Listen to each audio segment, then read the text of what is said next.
All right, it's time to give a huge shout out to the sponsor of today's episode, happyhippo.com.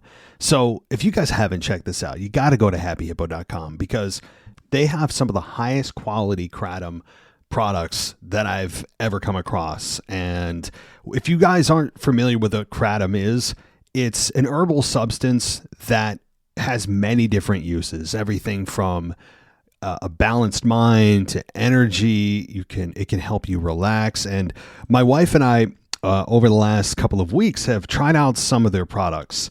And I have to say, it has improved her sleep specifically. She's very anxious and her mind runs at night, and it has helped her fall asleep and stay asleep. She actually was using one of the powders that comes in a pouch from Happy Hippo and just dropped it into her water, and off she went, and she was just she was very happy. Let me just put it that way. And so myself, during the workday, if you guys didn't know, I have a big boy job. I work in contract management, and I need that balance. I need the energy during the day, and they have something called Hyper Hippo and an energy shot. Those energy shots come in those little tiny bottles. You guys are familiar with it from other brands that use that type of packaging, but there's nothing like this, all right?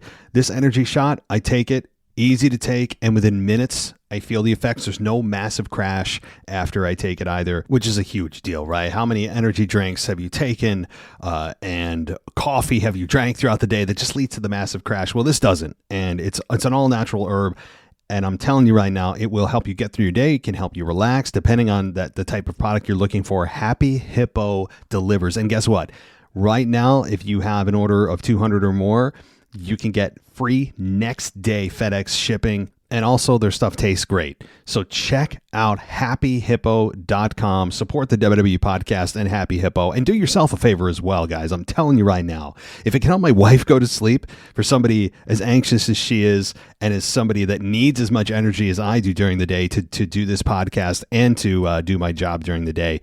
And right now, you can save 15% on your entire order by using promo code WWE15. That's right, WWE15 will get you 15% off of your entire order. And starting August 28th, they are having their largest sale of the year on their Hyper Hippo product, 40% off. So you'll definitely want to check them out then. But anytime you can use WWE15 as your promo code to get 15% off your entire order. Check out happyhippo.com, whether you're trying to relax or whether you need energy or balance during the day. Happyhippo.com. This is WWE superstar Drew McIntyre, and you're listening to the WWE Podcast. The champ is the one that everybody wants, me. Lynch is going to WrestleMania. Claymore! Austin 316 says I just whipped your ass. This is my iron. You're going to acknowledge me. All right, everybody, welcome to the WWE Podcast. It is Sunday, September 24th, 2023. Hope you're enjoying your Sunday or your Monday by the time most of you listen to this. As you'd imagine, there's a lot to talk about, and we have actually 2 weeks until Fastlane. I thought it was a week, but this pay-per-view gap seems to be a little bit longer than usual. I don't know what it is about this time. Maybe it actually is, but from Payback to Fastlane here, it feels a little bit longer than usual. And maybe that's also because there are so few matches that are set up for the event that it's kind of like, all right, it feels like you're, 5 weeks away from the event and there's no direction yet. And sure, this past week on WWE TV, we got one or two, but it doesn't feel like it's enough. And they're going to cram all the announcements in the next couple of weeks. And that's been the theme with WWE for a while now. And I don't know if that's just their kind of aversion to commitment, where they just don't want to put a match out there. They're not 100% sure they want to go there yet. I don't know. But the big match that we did get announced this week is the tag team match between AJ Styles and John Cena against the Bloodline's remaining members of Jimmy Uso and Solo Sikoa. Now, Roman Reigns has been completely absent from WWE television. Just Is he coming back? Do we still have a champion? Now, it may have been planned time off. It's also, I've heard, due to an injury, but it's still just unbelievably egregious to me with Roman. However, in other news, rather good news, Paul Heyman figured out how to use his iPhone this week. So somebody in WWE either listens to this show or just realized it on their own of, hey, Paul, talking to the right part of the phone. If you noticed in his segment backstage where he said call Roman Reigns, he actually spoke into the piece of the phone that made sense. So, hallelujah, Paul. You know how to use an iPhone. All right. Well, before we get to the weekend review, and again, a lot to discuss, we do have an email, maybe two, that I know it's not the mailbag, guys, but I had such an influx this past week that I may, in order to make things up, kind of sprinkle in an email or two over the remaining shows so that, you guys get a voice on the show. But I can't guarantee it, and as things continue to grow, it may not be possible. But I'm trying to make good on your efforts to reach out, and you took the time to contact me, so I think it's only fair. So I'll do the best I can. So the remaining email, and I know there's another one I may sprinkle into, but this one is from AJ, and he contacted me on Instagram, and he says, hey, I was listening to the current state of WWE and your discussion of wrestlers who sign their own theme or sing their own theme song. As fans, we want our wrestlers to be badasses and take care of business, but at the same time, these wrestlers are human and should be allowed to live in the moment. Even if it's every single night, they are doing what they love. I've seen too many stories of people taking everything so serious that when it's all said and done, they wish they had taken a moment here and there to enjoy what they love doing. And this applies to everyone. Not everything should be business, because if it was, then all wrestlers should have no theme music. Walk out, go straight to the ring, wrestle, and leave. And if they did that, it wouldn't be as loved as it is today. Sometimes we forget and get frustrated how things are produced. But if that's just life, continue the awesome work. Well, AJ, listen, it's not the worst thing in the world to me. I'm not going to make a big deal about it. But it's just something that myself and I know my co-host Anthony, we just don't like it. It doesn't kill anything for me. It's just one of those, to me, you shouldn't be aware of your own music, where you're actually singing lyrics to your own song. It's like giving yourself a high five in public. I don't know. It's just kind of, you shouldn't be so aware of it. And it's weird to say. It just kind of, for me, takes the realness of what I want the product to feel like away from me a little bit.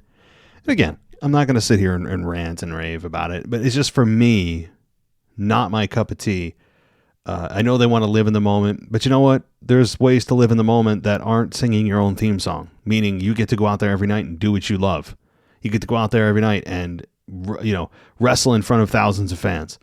That's living in the moment. It's one of those kind of unspoken traditions that thousands of wrestlers have, hundreds or maybe thousands, have gone through the curtain, and most of them don't sing their theme song, and all of a sudden we're just supposed to accept that people do. And it's like, well, no, I don't. But again, you can tell by my voice and my inflection here, I'm not losing my mind over it. Just takes me out of the moment a little bit. It's a little bit self-serving to me. But hey, if they want to live in the moment, as you say, if that's why they're doing it, fine. Whatever. I just don't personally like it. All right, I know we might get to another email a little bit later, but let's talk about this week in WWE. And there's some stuff to get to. Let's talk. What about probably the biggest part of the whole week, and that is John Cena and AJ Styles, and they're challenging the Bloodline to a match at Fastlane. And Jimmy Uso is in more of a revitalized, take charge kind of role, at least until Roman comes back, much to the dismay of Paul Heyman, who is telling everybody you can't do anything. You basically, you need to run by everything. You need to run everything by him, including how many breaths you take, in a given night. You need to run that number by Roman. You can only take, 10,000 breaths a night. After that, you need to, leave the building. But that's essentially the control that Roman and Paul want that they're losing with the bloodline. Solo is starting to kind of do things that Paul he likes or questions, but he's doing it without the permission of Roman, and he's starting, again, that internal struggle of control is starting to fade quickly for both Jimmy and Solo. And I think I guess that's the next logical step, but we've kind of already seen the Civil War deal, so I don't need to see Jimmy or Solo face Roman right now. They need to get the hell out of the intra-family stuff. That'll be settled with The Rock, and then hopefully, maybe the full explosion of the bloodline happens post WrestleMania. Maybe that's a stipulation in the match. If The Rock wins, the group disbands. I don't know, just spitballing here. But my point is, Roman needs to go outside whenever he decides to return from his vacation or his rehab or wherever he is in the ether. He needs to come back and hopefully challenge an opponent that is not of Samoan descent. Okay. And that person you would think is AJ Styles. Now, there is a massive rumor floating around. If you don't want to hear this rumor, you've been warned. Okay, you're still here. So the massive rumor is, and take this with a grain of salt, but there is some evidence to support this, that since AJ Styles had the injury angle this week, and he was hospitalized, put in an ambulance after Solo jumped on top of AJ Styles backstage. Of course, the camera, with all the things they captured, just conveniently did not capture that spot with AJ Styles. We all know why, and it's fine, but it's just funny. All the things they can do, and the cameraman couldn't just capture the one thing that people wanted to see. But it's, of course, for safety, and they had to do the spot safely. Obviously, we know that. But they hospitalized AJ backstage, and then John Cena was left laying, right? John Cena made a concerted effort to come out and take down the two guys himself, Jimmy and Solo. He was unsuccessful. He was left laying after a Samoan spike, after a couple of Uso splashes, and that was that. Now, the rumor is that since AJ Styles was hospitalized, John Cena is going to need a new opponent come Fastlane. Now, if that's the case, I'm not saying it will be, but if it is, that they were writing off AJ, which I hope they don't, only because there is there is some life in AJ Styles versus the Bloodline. But the rumor is, let me just get to it, Randy Orton could be the opponent, the replacement of AJ Styles to team with Cena against the Bloodline. And that is intriguing. Yes, it's a bigger name than AJ Styles. No disrespect to AJ, but he just is. And if you guys saw it, the TikTok video or wherever it was posted for you, maybe Instagram, YouTube, probably everywhere at this point, fans caught Randy Orton going into the Performance Center and then saying to the crowd that saw him on video, say, shh, he's training to come back. You don't go there just to hang out. You don't go there just to, shoot the, with the guys. I mean, you can, but the odds are he's there to work out, get himself in ring shape, test himself, timing, all that. And that would mean that he's close to a return, imminent. You would imagine. He wouldn't get in the ring and take bumps if he wasn't up to it and felt like he could go, despite doctor's orders. So perhaps Randy Orton and John Cena are actually going to be the ones to take on Solo and Jimmy. Now, if Randy Orton isn't the replacement, if there is one yet, we don't know, then he could come out after the end of the match and hit RKOs on everybody. And then we're off to Randy Orton versus the Bloodline, or Randy Orton versus Roman. Or we could still be on the path to AJ versus Roman. Both are intriguing. Randy Orton's a bigger name. There is unfinished business with Roman and Randy.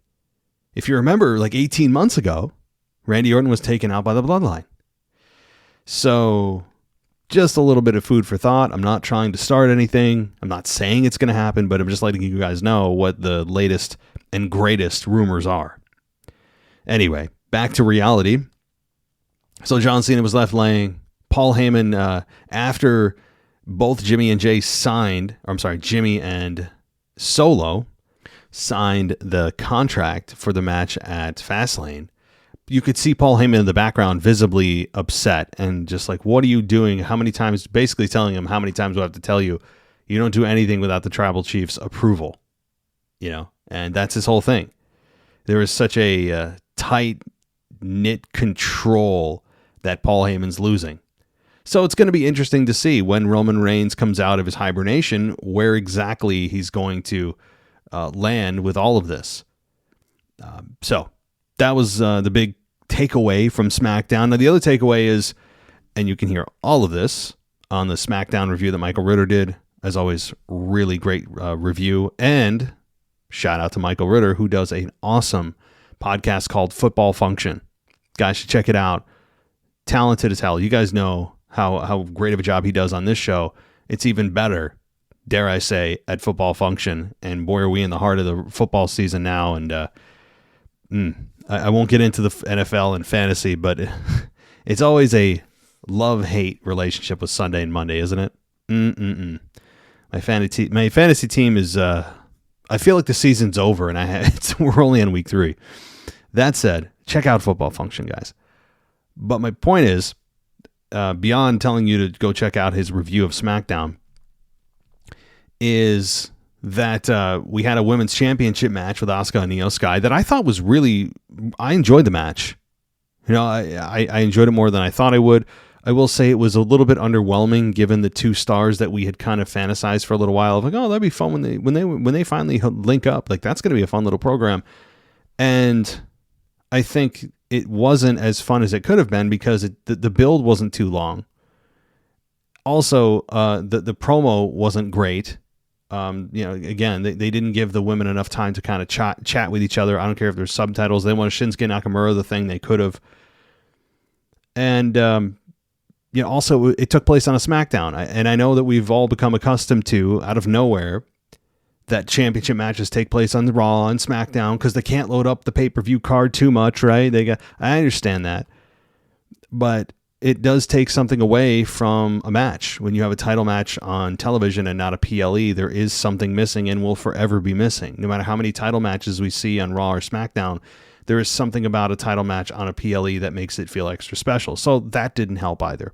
But to the talent's credit, both women, Asuka and Iyo, did an excellent job. Some great false finishes. I would not mind seeing these 2 lock up again. The right woman did win. Now, Charlotte showed face here. So did Bayley as part of Damage Control. And so Charlotte is seemingly trying to interject herself once again into the women's title picture, but that's kind of been Charlotte's gig since birth. And that's fine with me because, I actually don't know what version of Charlotte this is. I really have no idea. She's a babyface, but she doesn't talk.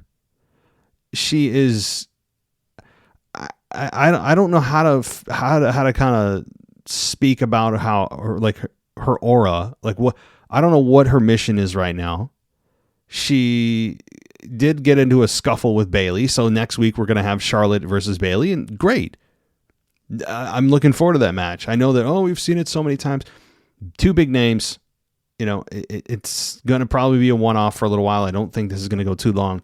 But Bayley needs matches, and Charlotte needs to do something, for God's sakes, relevant. So, they kind of need each other at a weird moment in both their careers. But Charlotte specifically, when you think about it, she's, when I look at her, okay, from a physical standpoint, she is feeling and looking thin. Now, I don't mean that in a way of, she looks anorexic. I'm not saying that. I'm just saying that she has so little body fat. It's alarming, yet also impressive. So it's a mix of emotions for me. And I know no one asked for my opinion, but you're getting it. It's not me sitting here going, oh my God, she looks sickly. It looks like, what this looks like? Not somebody anorexic. It looks like somebody that works out incessantly. There's a difference. If you guys, and I can't describe it to you over audio here, but she looks like somebody that just lives, eats, and breathes the gym. Like she's in the gym 23 hours a day. That's what it looks like she is. And again, I don't know if that's a knock or not. It's just my observation. She seems like she's just so not fragile, but just like it's all lean muscle. And again, I don't know what the point of me bringing this up is, but Charlotte just looks different, especially over the last several months.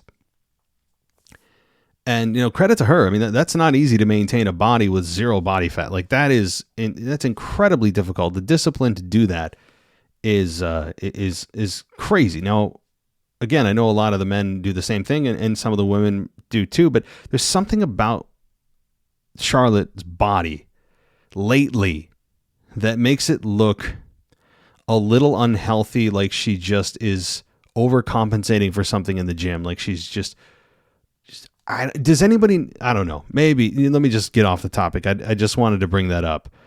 I don't know if it's a good or bad thing. It's just my take on her. However, as far as her character goes, I want to see her in something relevant. So, all right. Well, I'm going to take a break for the sponsor of today's episode, Happy Hippo. You guys should check them out and use WWE, the podcast code WWE15 for your 15% off your entire purchase. Don't forget to do that.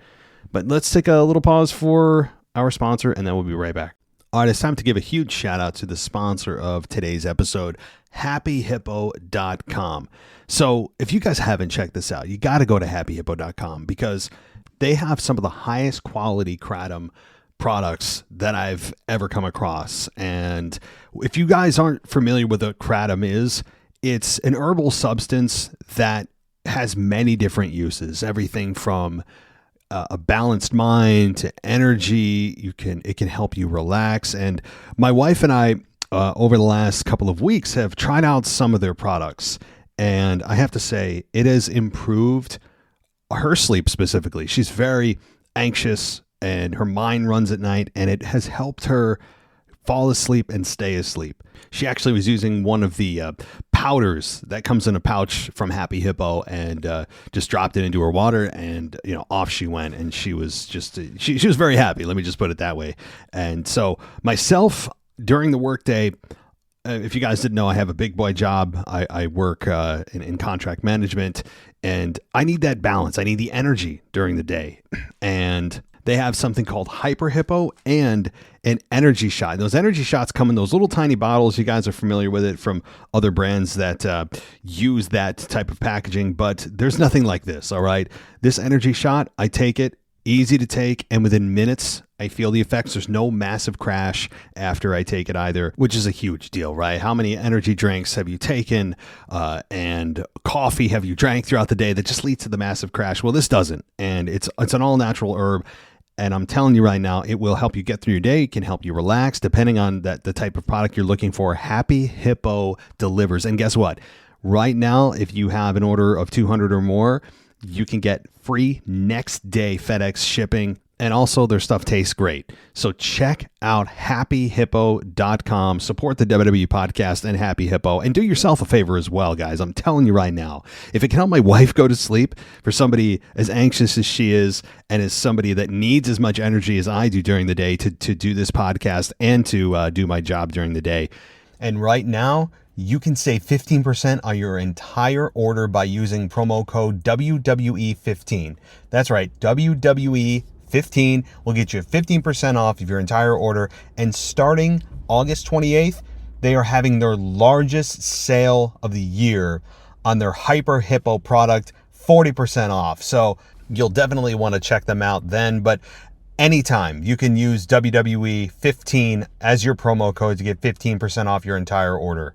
Check out happyhippo.com, whether you're trying to relax or whether you need energy or balance during the day. Happyhippo.com. All right, everybody, welcome back. Let's continue on with something else here. And I know I talked a little bit about the releases. I haven't really done a full review on it because there's been so much coverage you can really go anywhere. I know I'm a little bit late to the game. This release class was headlined by Dolph Ziggler, and Ziggler, was with the company for 20 years and part of the Spirit Squad originally, if you remember back that far, feuding with DX. And, Ziggler, I think, has had a good career despite his insane win-loss record and his inconsistencies and his comparisons to Shawn Michaels and all of that. I think, if you're going to ask me some of the best moments of his career that stand out to me, I think him cashing in and winning the World Heavyweight Championship, the Monday Night Raw after WrestleMania, was one. The other one that I think was even more significant, that I thought was going to jumpstart him, even beyond the title win, believe it or not, was the match between Team Cena and Team Authority, where Dolph Ziggler was the one who was the remaining member that you thought could pull it off, right? And he didn't. And this was probably 7-8 years ago. And he ended up getting like 3 victories in a row. It kind of reminds you of, again, I'm going back 20 years here, to Team Austin versus Team Bischoff at Survivor Series in 2003, I want to say. Was it 2003, 2004? And Shawn Michaels did the very same thing, where Austin, put together a team, Bischoff put together a team. The winner would ultimately be the 100% GM, right? Because they were 50-50 at the time. And Shawn Michaels did the same thing. It was down to him versus like 4 guys, and he eliminated 3, and he couldn't do the last guy. I think it was because of Batista, actually. However, this was an amazing moment for Ziggler, and I thought that was going to catapult him. An amazing performance that night. And, ever since that point, he's been in it, he's been out, he's had promos. He had a match against Goldberg. He's been in every kind of match imaginable. A guy that we all know has never been faulted in the ring. In fact, he's been, again, compared to Shawn Michaels. A guy that, hey, if you're in your profession for 20 years, can you really say it's a failure? It may not have been at the level that you want, but the fact that you did it for 20 years, pretty damn impressive. Nearly 20 years, maybe. I got to get the exact, but close to 20. Pretty damn impressive, especially in that business. One that's cutthroat, right? It's pretty impressive. So everybody that's sad about Ziggler, hey, where do you think he was going anyway? You think the WWE was all of a sudden going to see the light and go, that's the guy, he's been under our nose the whole time? No, of course not. He was going to be the utility guy, especially aging now into his 40s. He ain't going to be the guy anymore, or even in the discussion. He never really was the guy to begin with, but there's now not even a discussion to be had. So, I really don't know how I feel about it. I don't feel sad. I don't feel angry. I don't feel happy. I'm just kind of like, I feel neutral about it. I do. I know some of you out there feel much differently about the Ziggler cut, but for those of you out there that didn't see, or if Ziggler didn't get cut, where exactly do you think his career was going? Tell me. At this age, and they've had him for 20 years, I think they know what he is and he isn't. So, there is that. But outside of that, of course, you had Dana Brooke finally, and I don't mean finally as in, she deserved it, but it's amazing Dana Brooke finally, or did make it this far without getting cut, with how sparingly she's been used, Then you have Elias. We took our final walk with Elias, and I wish him well, of course. And you could go down the list. So not a great day. Kind of knew this was coming.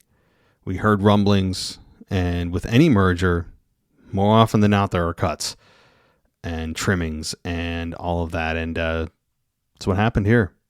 So just wanted to comment on that. And again, I'm not going to go through everybody that was cut. I know there's other names, big names and all that, but I'm just going to kind of leave it there.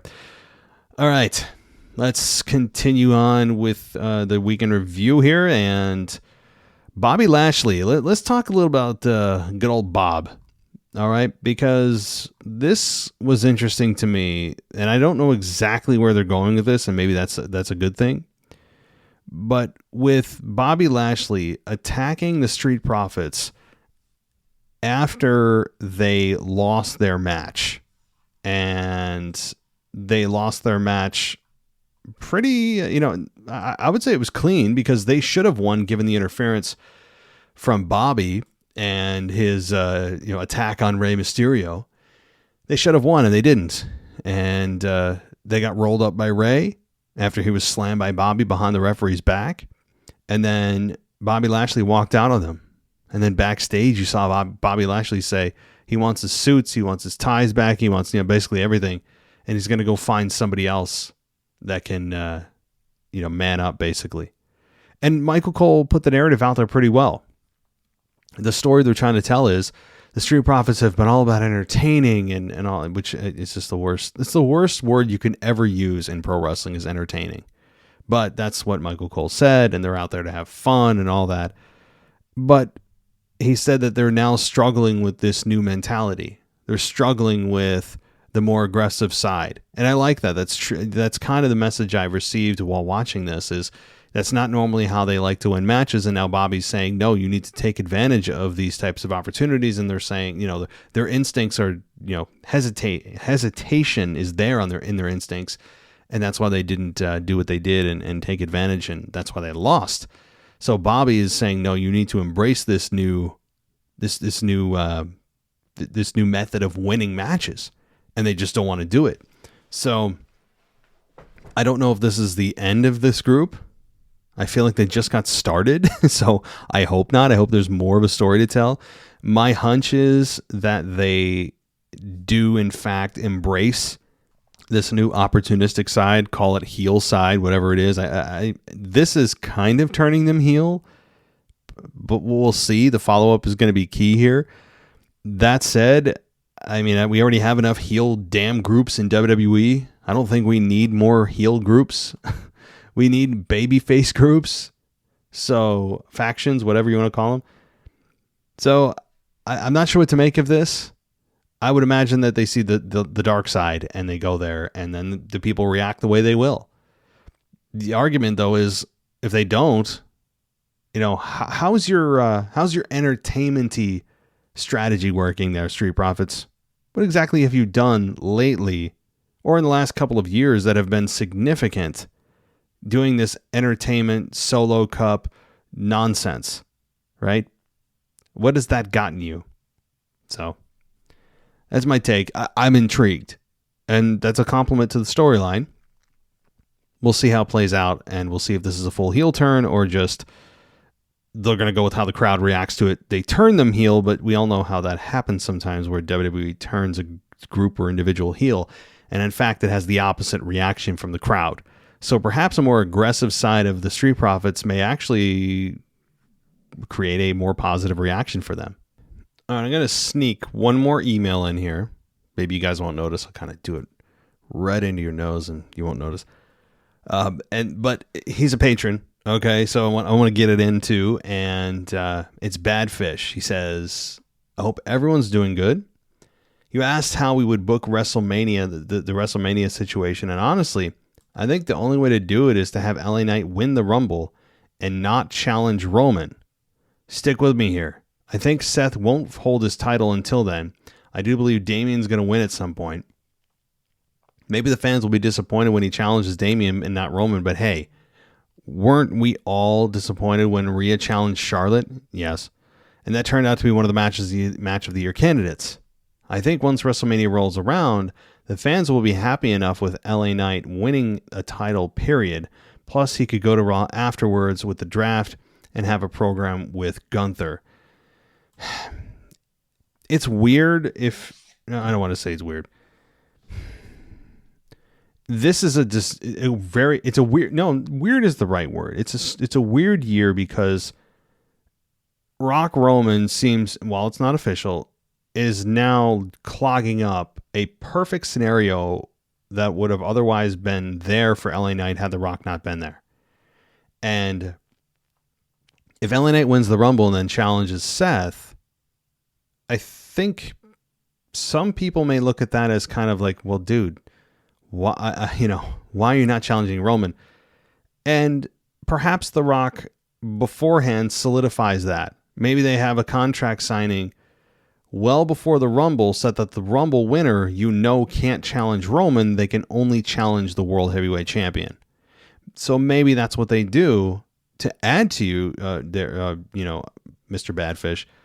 I think that is the way that they should present it. If you're going to do Rock Roman and they're going to keep the title there, which again, I'm very against the title in Rock Roman, is take the option away from LA Knight so it doesn't look like he's a fool, and that the winner, no matter who wins, is going to challenge Seth Rollins or whoever's holding it for the World Heavyweight Championship. Like the Rumble is going to be for the World Heavyweight Championship. And take the option away. And then the fans will go, oh, okay, I understand. He can't challenge Roman. He'd like to, but he can't. It's forbidden based on the agreement that Paul Heyman reached with management, So I think that is how you get to that. And that's assuming Seth is happening. Now, it could be Seth versus Cody.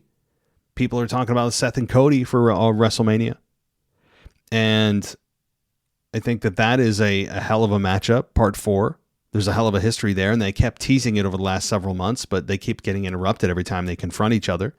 So I think that is what's coming.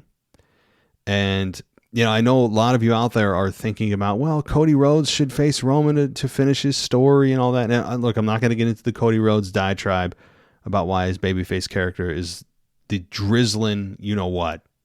And it is. But I will say, if you're one of the people out there, and I have several, who just think that Cody and Roman is a much better match and should headline WrestleMania over Roman Reigns and The Rock. And I mean, if you think that, I would imagine that your logic is, well, it's perfect for Cody to finish his story, right? You wanted to finish it at WrestleMania, pick up where he left off last year, and it's a perfect moment. The fans would be behind it. And to that I would say, but would it bring in more money? Would it create more viewership?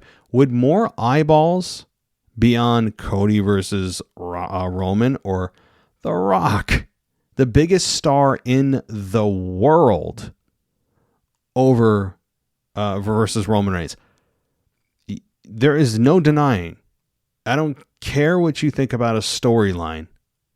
There is no denying The Rock is an infinitely bigger star than Cody Rhodes. You know how? Just in your everyday life to test this theory? Talk to anyone that's not a wrestling fan and say, hey, do you know who Cody Rhodes is? I can bet you 9 out of 10 would say, no, I don't think so. Some may say, is that a Dusty? I know a Dusty Rhodes, right? Maybe. And then say to that same person, well, do you know who The Rock is? How many people are going to respond to that? I would bet you 10 out of 10. The Rock is a iconic figure in pop culture, in sports, in Hollywood. He is a star that it might be in our lifetimes not be eclipsed. He is a transcendent superstar in every sense of the word. Cody Rhodes is a star in the wrestling circles of the world. And honestly, he's not even that big of a star in the wrestling world. So you take Cody's little bubble, you expand that by like 800 times, and that's The Rock's bubble of influence. My point of saying all this is not to say Rock's a bigger star than Cody. He is. The point is, you cannot objectively tell me, without your opinions of storyline, just purely money and eyeballs, The Rock Roman would not be a better match in terms of money and eyeballs. And you know what? Maybe in the ring, it might be a really good match too. But I have these people who are just putting Cody Rhodes' bedtime story above all else. All logic goes out the window because, well, The Rock, oh, you guys are, little I'm not even going to use the words that these people are using.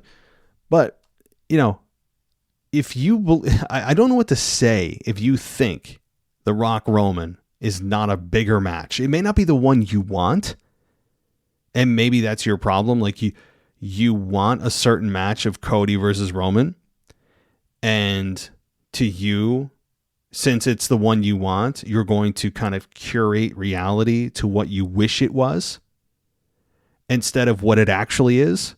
And the reality of Roman Rock to you is not as big of a match. When you say that, you mean it shouldn't be, but it is. So the reason that that's a big deal, and the reason I'm making this point very clear, is because, just in case you haven't noticed, WWE is not a 501c charitable organization. Okay? They're in the business, just in case you weren't sure, of making money.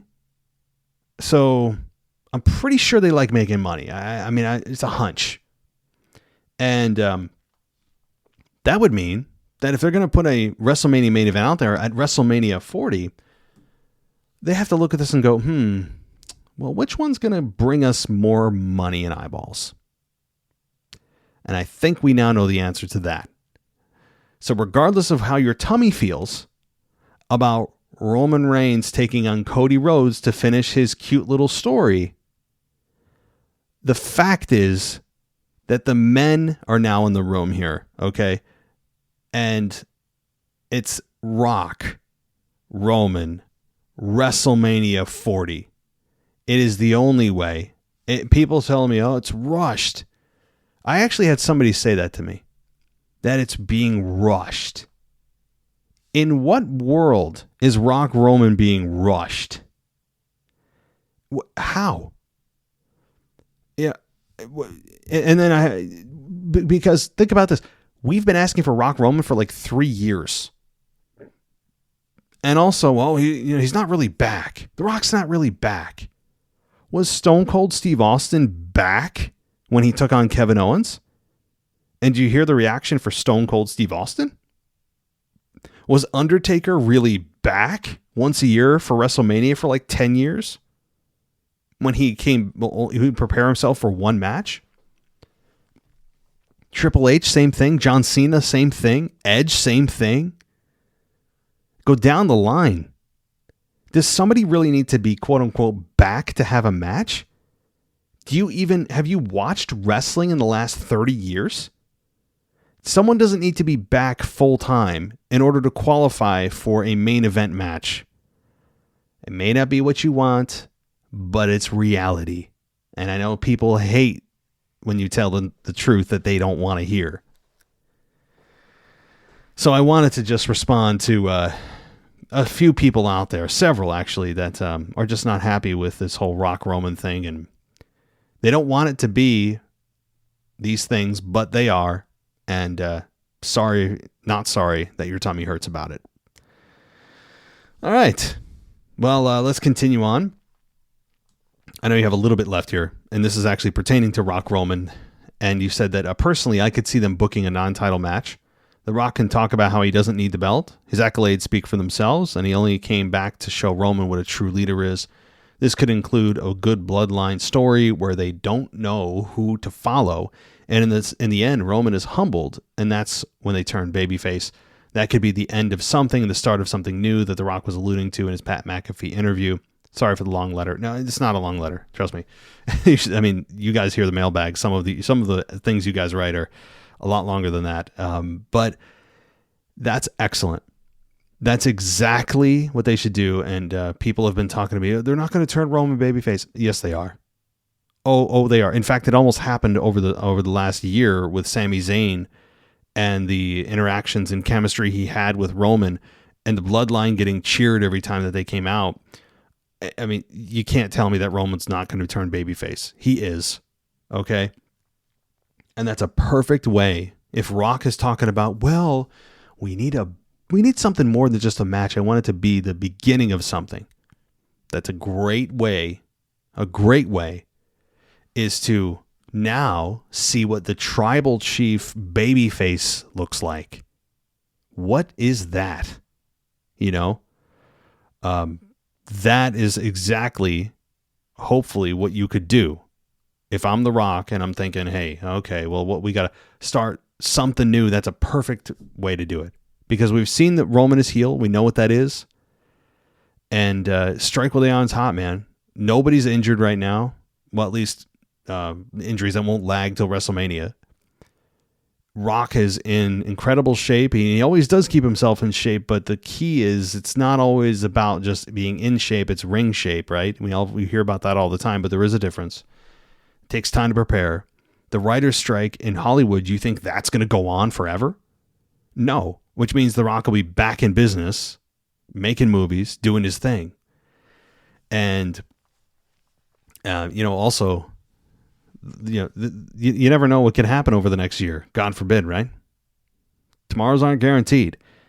Why are we going to push this off another year? Plus, it's WrestleMania 40, which already makes it even a bigger WrestleMania because it's a nice round number. You hit that next level, right? You hit because 20 was a big deal. 30 was a big deal. Now 40 is going to be a big deal. And in case you forgot, guys, Royal Rumble 2015. Rock came out to help Roman Reigns in the Royal Rumble. The crowd wanted nothing to do with it. That was the start of it. And that was in Philadelphia. Where's this year's WrestleMania? You got it. So there is some bit of a symmetry there. Where things started, they could end. That was 2015, so they could say 9 years ago, this and that happened. It's all right there. It's all right there. But some of you out there want little Cody to make sure he gets tucked in, gets his warm milk, and his, his wife can read him a cute little bedtime story and he can drift off to sleep. No. That's all I got to say about that. So, that felt good to get off my chest. So come at me, bro. All right. Let's continue. I have such a positive relationship with my listeners, can't you tell? I'm just so endearing and so pandering. It's such a cute, warm relationship, isn't it? All right. Well, let's continue here. I want to talk a little bit more about SmackDown. I know I'm running out of time a little bit here, but we got, again, Rey Mysterio and Santos Escobar pick up the victory in their tag team match. And they're also, I believe, is it next week they're going to face each other for the United States Championship? I think that is next week. So that should be fun. And I don't expect a heel turn from Santos. I hope not anyway. I hope that really doesn't happen. But all right, what else happened on SmackDown before I jump over to Raw quickly? Austin Theory and Grayson Waller, A-Town Down Under, took on Butch and Ridge Holland, and A-Town Down Under won in about 8 minutes and 40 seconds. And then after the match, Waller and Theory celebrated. I like this, this little temporary or maybe more permanent alliance between Waller and Theory. They're both the same age, essentially, right? I'm pretty sure. They're both up-and-coming stars. They both are pretty boys. They've got personalities that mix nicely. I like this with Theory and Waller. I really do. In fact, I like them more than just a tag team. I would eventually like them to be a faction. Now, I'm conflicted because I just said there's too many heel factions, and there are. So perhaps until that space is a little bit more cleared up, I would put that on the back burner, but maybe make them tag team champions. We all know this coming Monday night, we have a rematch between Kevin Owens and Sami Zayn in the Judgment Day for the tag team titles. Very unlikely that Kevin and Sami recapture, but perhaps down the line in several months, rolling into maybe WrestleMania, if there's a multi-team tag team match, which seems to happen regularly at WrestleMania, Waller and Austin Theory could pick up the victory there and become tag team champions and go on maybe in 2024 to create a faction after the Bloodline turns babyface or just disintegrates, whatever. So then there'll be space for them to move into. So, but A-Town Down beat the Brawling Brutes, and Ridge Holland, the dude has an injury-prone bug, right? And I'm not saying the injury that he gave to Kit Wilson was intentional. And I'm sure, obviously, the one he gave to Big E many months ago was not. But it's, you got to look out. He's like the Nia Jax of the men's division, it seems like. And I like Ridge. Ridge is actually getting more attention now with his injury, accidental injuries than he ever was. And he's getting to speak more. And same with Butch. I like these two. They do feel kind of empty without Sheamus, but they need to eventually break off. And I have no issue with them losing here because A-Town Down Under needs victories. And Grayson Waller, who seems to, outside of tag team matches, lose every match, he needs victories too. Same with Austin Theory. Austin Theory and Grayson Waller infinitely need victories more than Butch and Ridge Holland. But, okay, let's see here. I think that might do it here. So that as far as the SmackDown goes, but on the Monday Night Raw side of things, I want to just remind you of what happened here. This is kind of like a Monday Night Raw preview because for all intents and purposes, you're listening to this on a Monday, which means you're thinking about Monday Night Raw just probably in a matter of hours for you. And on Raw, just to run down really quickly, Cody beat Dom in 2 minutes. Egregious. And put my personal feelings aside about Cody Rhodes, which certainly doesn't help. You don't beat your top heel clean in 2 minutes. You just don't do it. It's a bad decision.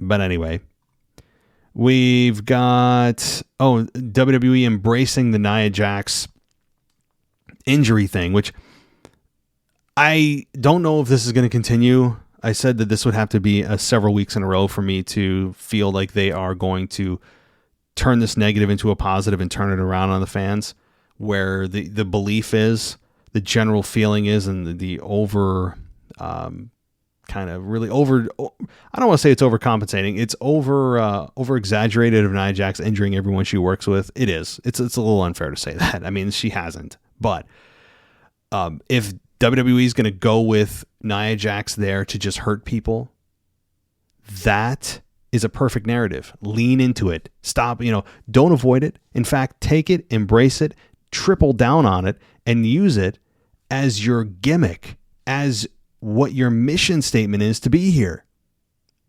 She's not here to just win matches or be friends with anybody. She's here to actually injure people. Lean into it, man. That's where they should go with Nia. I hope they do. Then she could take back control of that whole narrative. And she makes it her own thing. That's what I do. Just put it right back in the fan's face. Kofi versus Ivar. A 13-minute match that saw Kofi getting Trouble in Paradise and got the victory. Really good match here. Surprisingly good and surprisingly long. We got Shinsuke Nakamura versus Ricochet. In 13 minutes, we got Shinsuke defeating Ricochet by DQ because, if you remember, Ricochet hit Shinsuke with a chair, and then this led to Seth Rollins coming out, though, and trying to get revenge on Shinsuke, which didn't work because Shinsuke eventually turned it around and then targeted the back of Seth. This is such an overachieving story. I'm loving it. Really looking forward to their assumed match at Fastlane. I think that this is going to be another overachieving match again. I'm looking forward to what Shinsuke has to say, what Seth has to say. This has just been such a fun program. Love it. We got the women's tag team champions of Chelsea Green and Piper Niven versus Shayna Baszler and Zoe Stark in a non-title match. This ended with Nia Jax attacking Niven and ran her into the ring post. This ended in a no contest. And interestingly enough, Isla Dawn and Alba Fire on SmackDown ran a promo, or WWE did, talking about how the women's tag team championships themselves are cursed and that they are the ones, Alba Fire and Isla Dawn, are the ones who curse them. So apparently they have some supernatural paganistic powers. We saw a pentagram in there, a lot of kind of like evil symbolic stuff. And perhaps they said that, that somebody put a spell or a curse on the women's tag team championships. Not a bad theory, honestly. I mean, maybe this is mimicking real life. Maybe somebody really did do this. Somebody did some kind of ceremony and actually hexed them, because it feels like they are. All right. Let's see. Nia Jax entered the ring, put Stark down, Samoan drop, Jax rang the ropes. And, I mean, she just destroyed everyone. That's what Nia Jax did. And let's see here. We got, a stat about The Rock's video, which, by the way, The Rock's return on SmackDown got, I think it's over 150 million views on social media now. You think Cody gets those kinds of views? Just wanted to point that out too. All right. We got Chad Gable versus Bronson Reed. And Bronson Reed beat Chad Gable in 6 minutes and 40 seconds. That one really puzzled me because Chad Gable was on his way to another match and potential victory over Gunther, with the previous Raw interrupting the Intercontinental Championship ceremony. And now all of a sudden he's being relegated to losing to Bronson Reed, who's a monster, but he hasn't been in the pecking order of things. He's pretty low right now. Weird. I don't know what this means. I'm a little concerned for Chad right now. So, all right.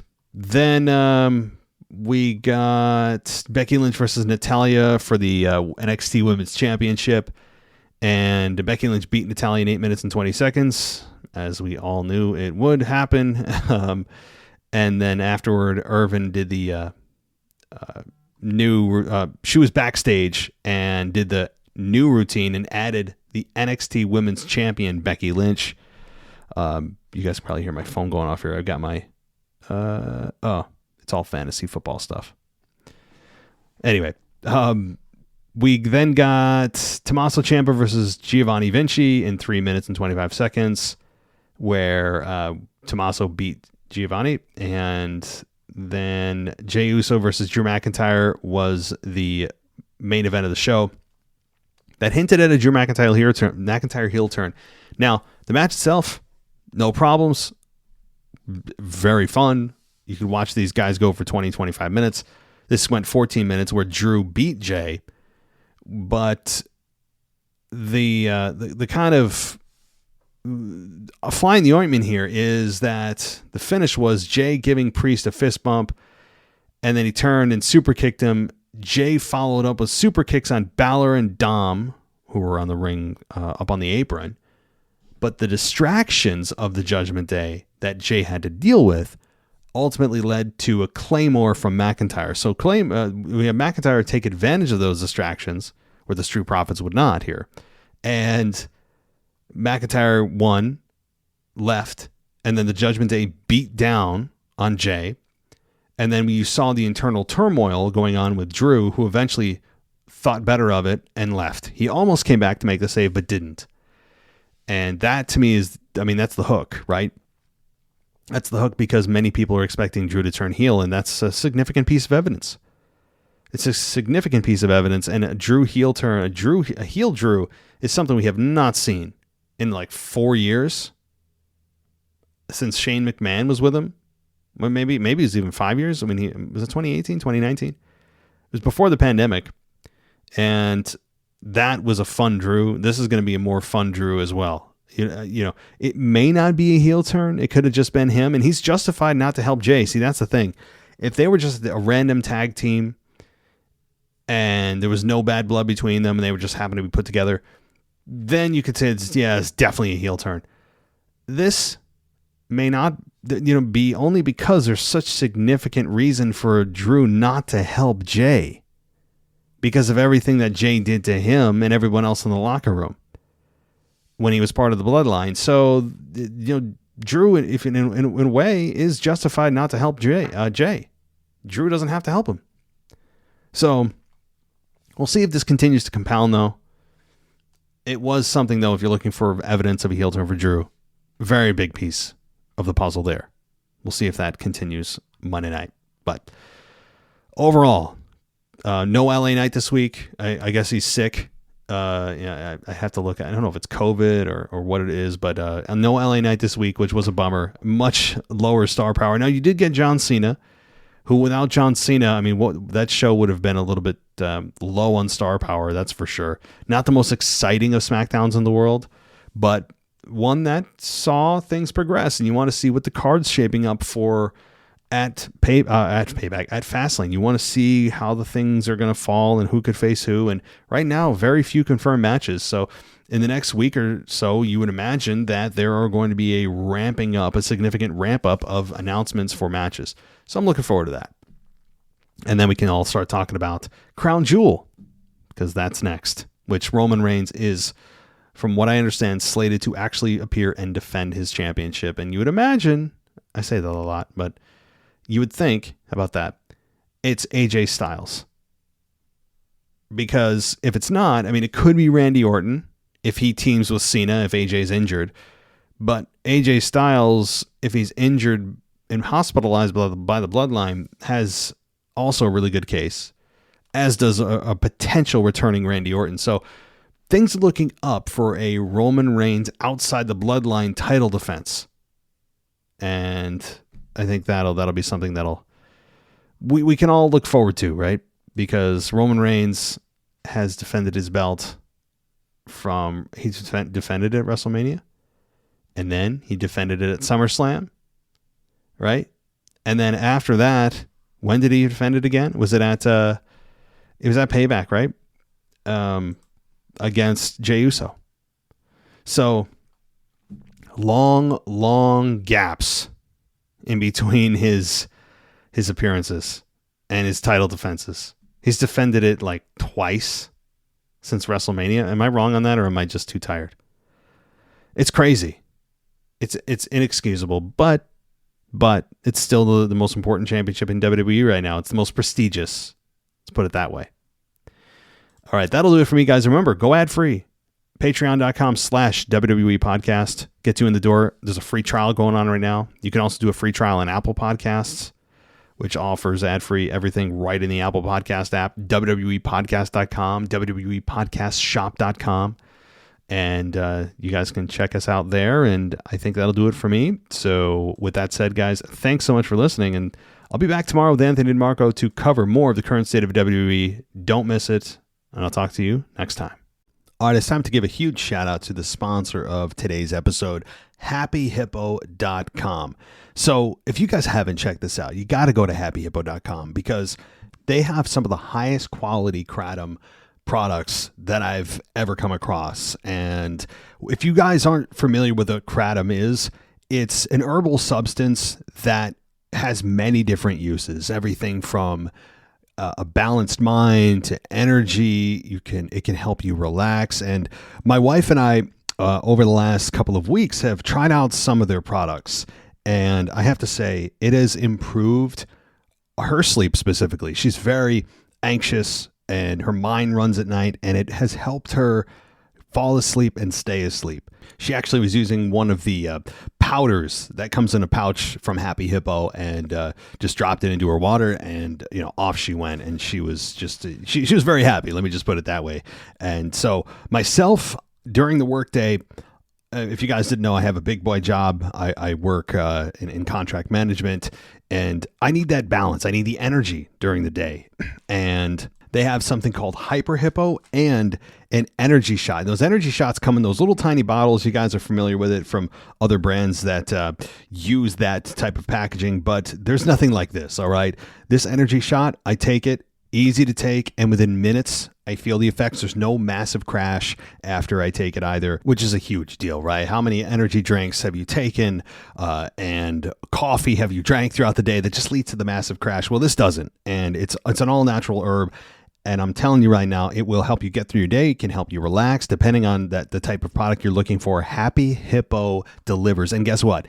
Right now, if you have an order of 200 or more, you can get free next day FedEx shipping. And also, their stuff tastes great. So check out happyhippo.com. Support the WWE podcast and Happy Hippo. And do yourself a favor as well, guys. I'm telling you right now, if it can help my wife go to sleep, for somebody as anxious as she is, and as somebody that needs as much energy as I do during the day to do this podcast and to do my job during the day.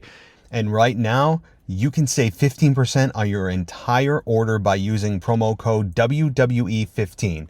That's right, WWE15 will get you 15% off of your entire order. And starting August 28th, they are having their largest sale of the year on their Hyper Hippo product, 40% off. So you'll definitely want to check them out then. But anytime you can use WWE15 as your promo code to get 15% off your entire order. Check out happyhippo.com whether you're trying to relax or whether you need energy or balance during the day. Happyhippo.com.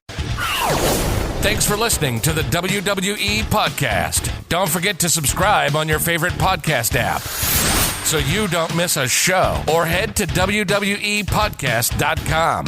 And for all of these shows ad-free, head over to patreon.com/WWE Podcast. Until then, we'll see you next time.